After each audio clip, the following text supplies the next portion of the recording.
je sais pas si ça fonctionne. Bonjour à tous, je suis heureuse de vous retrouver aujourd'hui. J'espère que vous allez bien. C'est férié, il fait beau et en plus il fait presque chaud.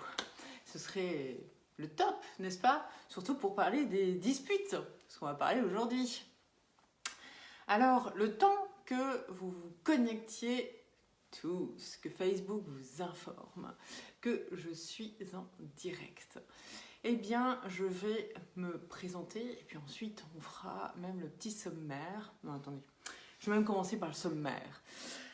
Je dirais, aujourd'hui, on va parler des disputes, oui, dans le couple, oui, mais on va surtout apprendre à les analyser, savoir si elles sont solvables, s'il y a une solution à ces problématiques, et puis également savoir si elles cachent pas quelque chose de plus important non plus derrière. Je vais vous apprendre à les gérer avec des conseils, plus, et bien entendu, je vais vous transmettre également 3 règles à éviter pour générer des disputes ou tout simplement pour éviter que ça dégénère encore plus que ça n'est déjà le cas. Et pour terminer, je vous expliquerai le après-dispute, mais ça c'est autre chose. Donc, je vais d'ores et déjà me présenter pour celles et ceux qui ne me connaissent pas. Donc, je suis Sandrine Thépeau et j'accompagne des hommes, des femmes, des couples, des célibataires à trouver et retrouver l'amour, l'harmonie qu'ils avaient auparavant. Peut-être pas le même, mais en tous les cas, retrouver le bonheur au sein de leur couple, trouver la personne qui leur correspond et avec qui ils vont pouvoir construire leur nouvelle vie ensemble ou bien tout simplement en construire une pendant un certain temps et peut-être même l'embellir par la suite.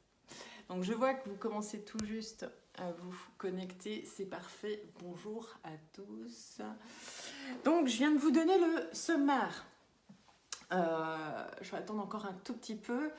Maintenant, ce que je voudrais vous rappeler, c'est que je suis en live tous les jeudis à 17h et que toutes les semaines, il y a un thème différent selon vos besoins, selon ce que vous me transmettez via Messenger. Tu vois, le sourire brillant et les yeux aussi. Oui, je sais, je brille de plein à feu, n'est-ce pas? C'est les petites options qu'on peut mettre avec Facebook. J'espère que ça ne va pas trop vous éblouir, hein, sinon vous mettez l'écran un peu plus loin. L'essentiel, c'est d'entendre ce que j'ai à vous dire. Et puis également, je vous parle des lives, mais vous pouvez également vous inscrire et me retrouver lors des conférences que j'organise tous les mois. Il y en a une. Elles sont offertes et elles vous permettent en privé de me poser vos questions et puis d'en apprendre plus profondément que dans un live qui dure quelques dizaines de minutes, eh bien, comment gérer vos problématiques. La dernière était sur l'infidélité, la précédente sur la jalousie. Vous voyez, ce sont des thèmes qui sont bien spécifiques à votre situation actuelle. Donc, tout ça, vous pouvez le retrouver sur ma page www.trouverlamour.net dans l'onglet événements. Allez, on commence. Je sais que c'est important pour vous, donc on commence par l'analyse, hein, comme prévu. Donc, on analyse quoi au juste? Eh bien, on va analyser son degré d'importance. Quand vous vous prenez la tête, quand ça monte crescendo, essayez d'avoir une petite balance et de vous dire entre 0 et 10, même si c'est déjà passé hein, d'ailleurs. Quelle est l'importance du sujet sur lequel vous êtes en train de vous énerver? Est-ce que 0, c'est un sujet bateau qui n'a rien à voir, genre, je ne sais pas moi, elle vient de prendre un bonbon dans le sachet et elle prend le bonbon, elle le mange et le papier, il reste à côté, il tombe même par terre, elle le ramasse pas, elle le met pas à la poubelle. Ou lui, il a balancé ses chaussettes et paf, c'est tombé à côté. Mais à côté de quoi? À côté de la panière à linge et il ne sait jamais les ramasser. Ça, on serait de l'ordre de 0 à 5 peut-être, selon votre indulgence. Ou est-ce qu'au contraire, il y a eu un adultère. Vous venez d'apprendre en fait qu'il vous trompe avec votre cousine, votre meilleure amie, votre collègue. Voilà, là on est sur du 10++, hein, on dépasse même les 10. Là, il faut déjà voir le degré d'importance. Après, ce qu'il faut comprendre dans cette analyse, excusez-moi, je regarde beaucoup mes notes, hein, mais je vous ai vraiment préparé un peu plus encore ce live, puisque je sais qu'il y a de la demande derrière.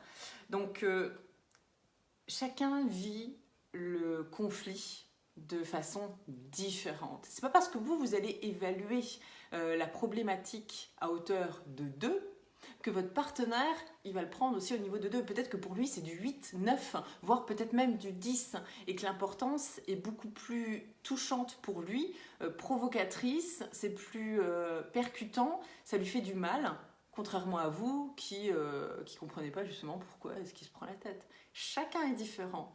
Il y a un homme, une femme, déjà sur la base, on est plus ou moins différents. Alors même si on est du même sexe, hein, de toute façon ça fonctionne de la même manière. Parce que ça veut dire qu'on a un côté féminin plus ou moins développé et de l'autre un côté masculin plus ou moins développé. Donc forcément on est différents. Donc ça c'est très important de considérer le ressenti de l'autre. Ensuite, et c'est ce que je vous ai annoncé au départ, quand on analyse, savoir si c'est solvable ou pas, ou si ça a plus d'importance, eh bien, il faut simplement prendre du recul. Et une fois que c'est passé, une fois que c'est arrivé, tout simplement, c'est se reposer le problème et savoir réellement comment vous allez résoudre la problématique. C'est-à-dire, en gros, est-ce que c'est un gros problème? Oui, c'est un gros problème. Comment est-ce que je peux lui faire remettre ses chaussettes dans la panière et arrêter de prendre ça à la légère? Parce que moi, ça m'horripile, je n'en peux plus et je ne suis pas sa boniche. Donc, comment est-ce que je vais y arriver? Quelle première action je vais pouvoir mettre en place?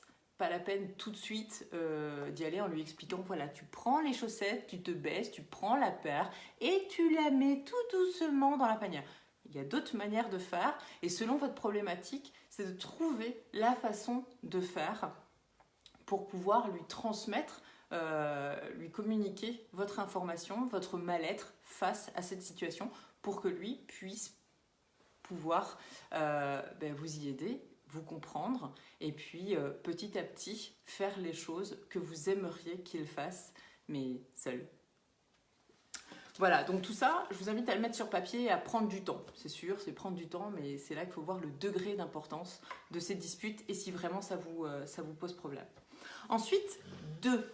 Eh bien, ça va être plutôt de les gérer. Comment est-ce que vous allez gérer tout ça? Comment est-ce que vous allez en venir à bout?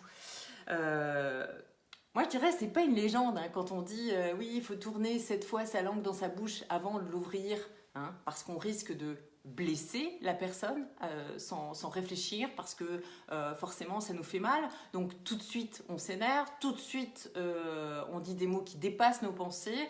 Eh bien, ça va être un petit peu la façon dont je vais vous amener justement à gérer tout ça. Et là, je vois que nous avons Angélique des Anges qui vient de se connecter. Bonjour, bonjour. Donc, je reprends.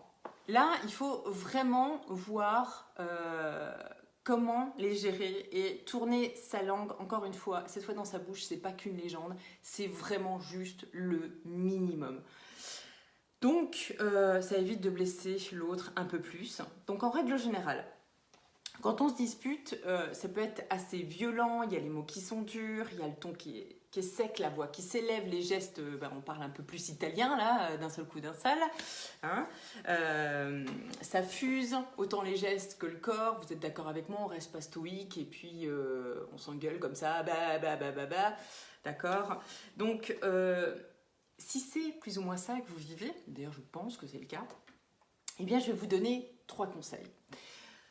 Pas à prendre à la légère, encore une fois. Donc, dès que vous sentez que ça monte, que ça vous énerve, que ça vous chauffe, eh bien, demandez à la personne directement, je vous parle dans le cas quand c'est la personne qui s'énerve ou qui vous pousse à bout, eh bien, lui demandez ce qu'elle veut exactement. C'est pas la peine de lui demander dans l'agressivité, toujours pareil, lui demander qu'est-ce que tu veux réellement obtenir de moi? Quelle est ta demande? Quel est ton besoin? Déjà parce que ça va calmer tout de suite la chose et parce que vous arrivez au cœur du sujet. Parce que derrière, il y a un mal-être. Donc forcément, la personne, elle va vous répondre. J'ai besoin de ça. Voilà. Surtout si c'est un homme, ça va être radical, ça va être direct, ça va être droit au but. Et là, vous aurez tout de suite votre réponse. Mais ça va tout de suite calmer le jeu et on va rentrer au cœur de la situation. Deuxième conseil. Si vous sentez que ça monte et que vraiment vous n'arrivez pas, ça ne sort pas là, vous n'allez pas lui demander calmement, vous sentez que ça ne va pas être possible, eh bien je vais vous inviter à compter. Oui, à compter dans votre tête. C'est pas la peine de l'énerver non plus en comptant fort, tout va, mais de compter non pas de 0 à 50, mais l'inverse, de 50 à 0. Pourquoi? Parce que votre cerveau n'a pas l'habitude de compter dans ce sens. Donc il va se concentrer sur les chiffres que vous allez trouver forcément et il va décompter petit à petit. Vous allez vous concentrer là-dessus et vous ne serez plus en train de penser au problème. Votre rythme cardiaque va diminuer et vous allez tout simplement vous détendre. Je ne dis pas être complètement zen, mais être beaucoup plus calme que ce que vous étiez il y a quelques secondes auparavant. Donc déjà, ça va aider. Restez dans le calme, sans parler, ça provoque également le calme chez l'autre. Donc il voit qu'il y a quelque chose qui se passe, qu'il ne maîtrise pas, et que vous êtes en train de maîtriser pour pouvoir adoucir cette prise de tête, cette prise de bec. Et troisième conseil, si c'est déjà fait, vous êtes pris la tête, c'est parti en live, tout le monde se dispute, et là vous n'avez pas pu vous retenir, vous n'avez pas pu compter non plus, ce qui peut arriver. Mais je vous invite vraiment à le mettre en place, hein, tout ça. Je rigole pas, je vous l'ai mis dans le descriptif, c'est du label rouge, moi je l'ai fait, et ça fonctionne. Il faut simplement prendre le temps de. C'est pas bête de compter à l'envers, intéressant. Et oui, je suis là pour vous apporter au contraire. Ah, je vois pas tous vos messages. Je suis tout oui à vos paroles. Bon, ben c'est parfait, Angélique. Donc, troisième conseil, soit vous restez dans cette dispute, dans la situation, soit vous restez, soit vous vous en allez. Alors, ce que je veux dire par là, c'est que si jamais vous restez, il vous faut marquer un temps de silence pour reprendre la communication. C'est-à-dire que quand je dis on s'en va ou on reste, c'est qu'il y a toujours quelque chose derrière. On a envie de solutionner la problématique. Mais dans l'énervement, ça ne sert à rien et ça n'aboutira à rien. Donc, soit on reste, mais on reste calme, on se reprend.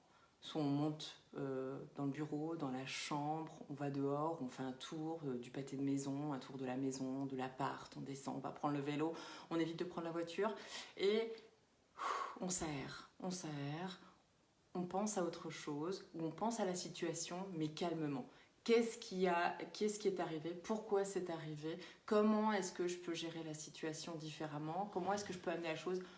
On m'incrimine. Est-ce que c'est ma faute? Oui, c'est ma faute, puisque dans une situation, comme vous le savez déjà, hein, il y a de toute façon un problème de part et d'autre. Ça n'est pas qu'une seule personne, c'est les deux, hein, en couple. Pour moi, s'en aller, c'est fuir. Le problème, mon conjoint fuit toujours. Alors oui, et ça, il faut le respecter, Angélique. Bon, ça ne fait pas partie de mes conseils, mais je l'ai déjà dit dans d'autres lives. C'est vrai que ça en fait partie. Il faut vraiment respecter l'autre, sa manière de réagir. C'est souvent difficile puisque c'est différent de nous, on ne comprend pas, on a besoin d'une réponse, on vient de poser une question et l'autre ne nous répond pas. Ben oui, il est agacé, il est peut-être même énervé, il est peut-être même en train de compter, lui aussi, hein, allez savoir. Mais il faut savoir respecter ce silence parce qu'elle prend aussi du recul à sa façon, elle réagit à sa manière, et même si elle ne réagit pas comme vous aimeriez, peut-être qu'il y a des chances que ça se résolve de manière différente parce que vous aurez patienté, vous aurez attendu, vous ne serez pas énervé, vous ne l'aurez pas questionné en plus. Voilà, mais bon, je continue quand même dans mes conseils. Donc, j'espère que c'était clair pour vous, Angélique. Vous testerez, mais très sincèrement, je pense que ça peut vraiment vous apporter d'accepter que votre conjoint soit différent. Soit vous vous isolez et dans ces cas-là, vous lui demandez juste 5 minutes. Hein. Je reviens, j'en ai pour 5 minutes. Ça va couper court. Forcément, vous partez, vous revenez et vous faites ce que je vous ai dit au tout début, c'est-à-dire vous évaluez la situation entre 1 et 10. Le carnage, il est où? La problématique, elle est où?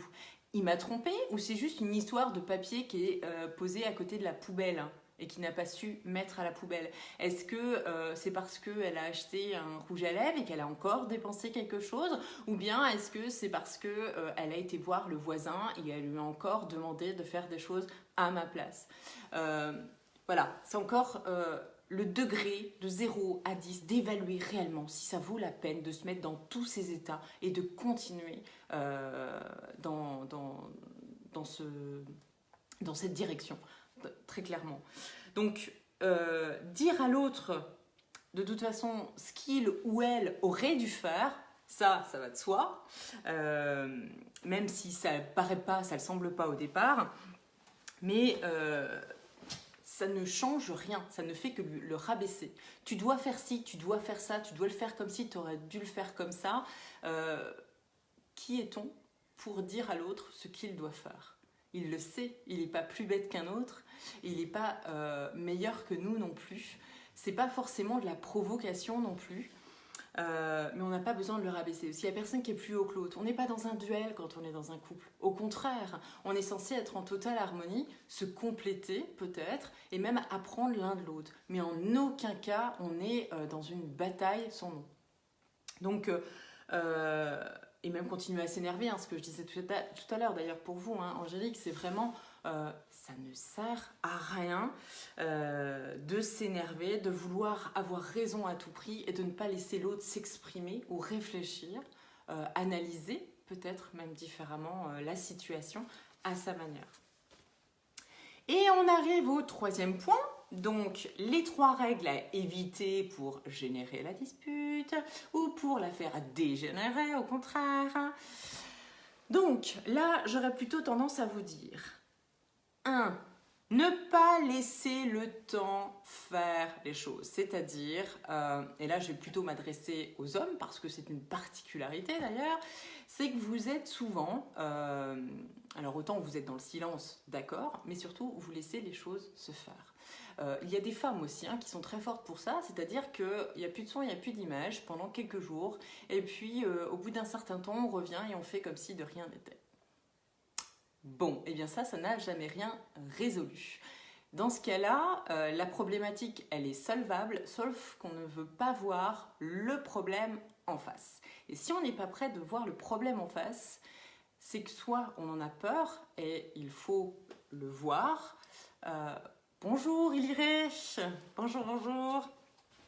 Soit en fait on n'a pas envie de le voir, on n'a pas envie de le gérer soi-même, soit on n'a pas envie de régler la situation clairement, soit on a peur de ce que ça peut apporter, ça peut générer derrière.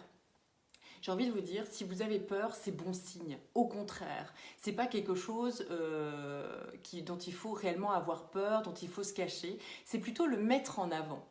Qu'est-ce que ça cache? Qu'est-ce que ça va réellement générer? Réellement une problématique, vous allez encore vous prendre la tête pour ce même problème-là? Autant crever l'abcès maintenant. Comment pouvez-vous vivre avec quelqu'un sans lui dire que par exemple vous ne l'aimez plus? Que ça ne va plus? Que vous n'avez plus de rapport et que vous avez envie d'aller voir ailleurs? Que vous avez plus aucune sensation avec cette personne, qu'elle ne vous apporte plus la joie, qu'elle ne vous fait plus rire, que vous n'avez plus envie de partager avec elle? Comment peut-on vivre avec quelqu'un comme ça? Ce n'est pas se respecter et ça n'est pas respecter l'autre. Alors, on ne laisse pas le temps faire les choses parce que ça n'apporte rien et ça reviendra à un moment ou un autre.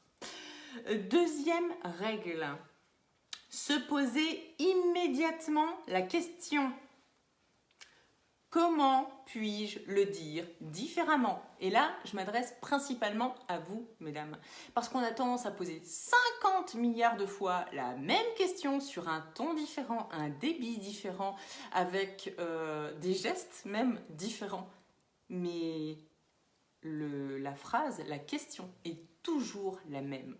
Si on ne vous entend pas d'une certaine manière, si on ne vous comprend pas d'une certaine façon, et ça c'est même quand on parle les langues étrangères, eh bien on le dit de manière différente. Les pieds, les mains, je plaisante.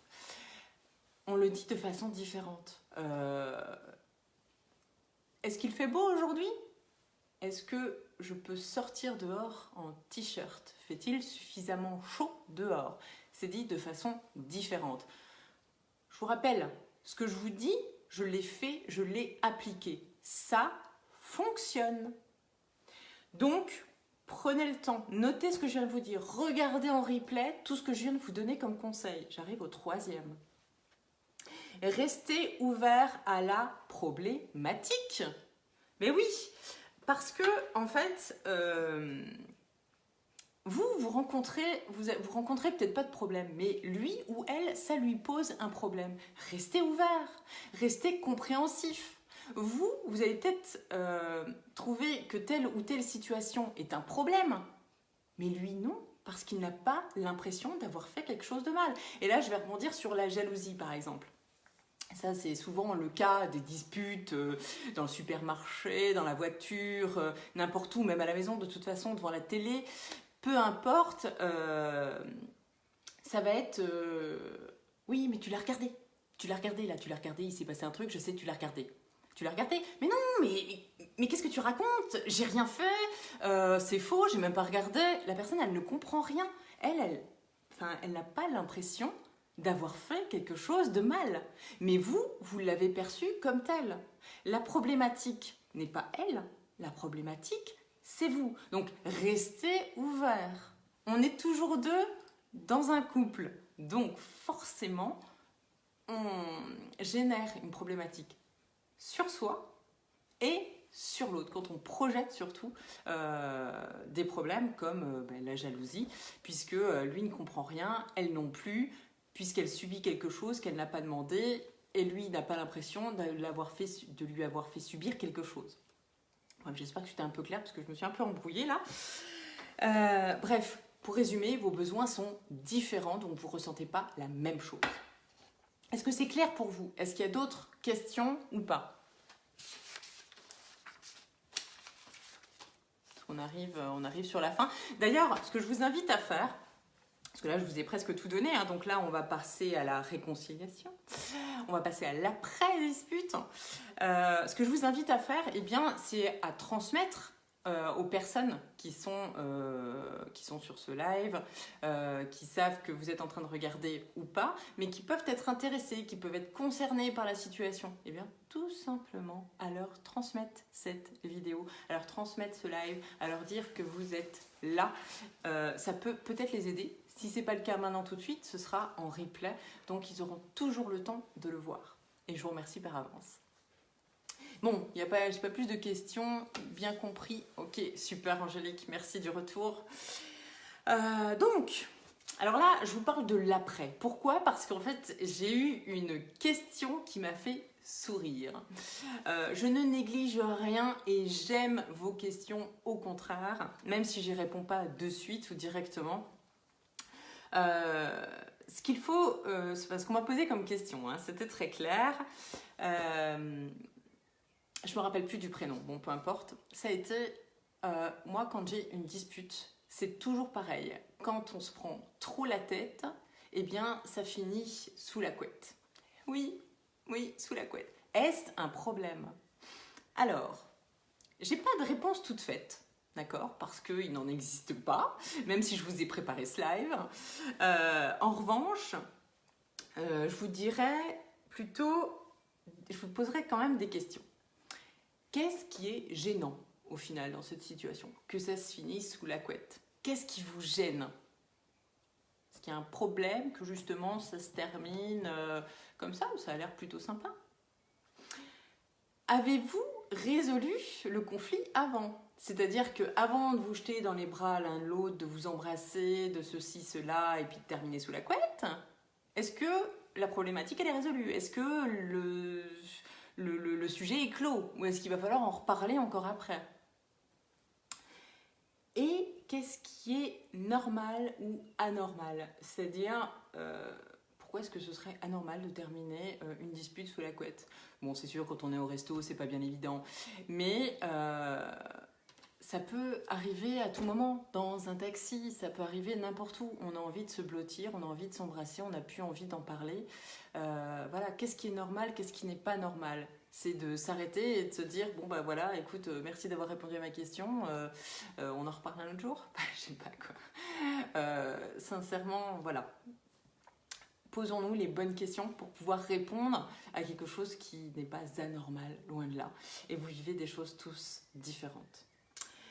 Maintenant, ce que j'aimerais vous dire sur cette fin, c'est simplement, sachez qu'une dispute, c'est souvent le signe d'amour, d'un manque d'amour. On s'aime tous, sinon on ne serait pas en couple, on ne serait pas avec notre conjoint, on ne resterait pas avec.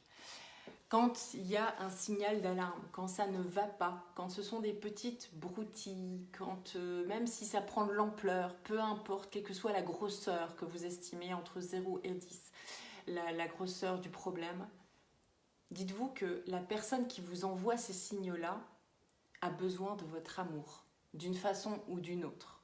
Mais elle a besoin de quelque chose. On a tous, on est un peu comme un bidon vide, hein, on va dire ça comme ça, qu'on a besoin de remplir. Et on se remplit mutuellement.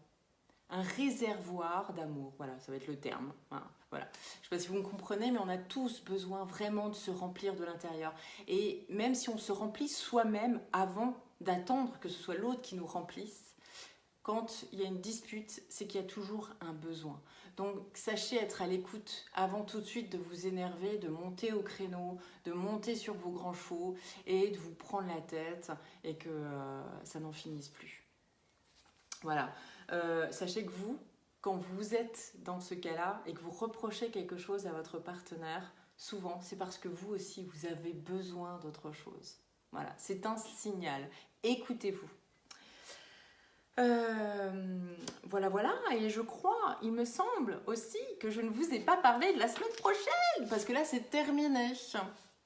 Et oui, on est resté un petit peu plus longtemps aujourd'hui, mais la semaine prochaine, je sens que ça va être aussi croustillant, puisqu'on va parler d'argent, on va parler dépenses, parce que, bien tout simplement, souvent, il y en a un qui gagne plus que l'autre, ou il y en a un qui est plus dépensier que l'autre. Ça pose problème. Est-ce qu'on prend un conjoint ou pas? Comment fait-on, même quand on est en début de relation, quand on a 30, 40 ou 50 ans, qu'on a déjà de l'expérience, l'argent est toujours tabou, l'argent est souvent un problème. Alors, je vous en parlerai jeudi prochain à 17 h et par la même occasion, eh bien, je vous annoncerai la prochaine conférence. Vous verrez déjà dans les posts, je pense, dès la semaine prochaine.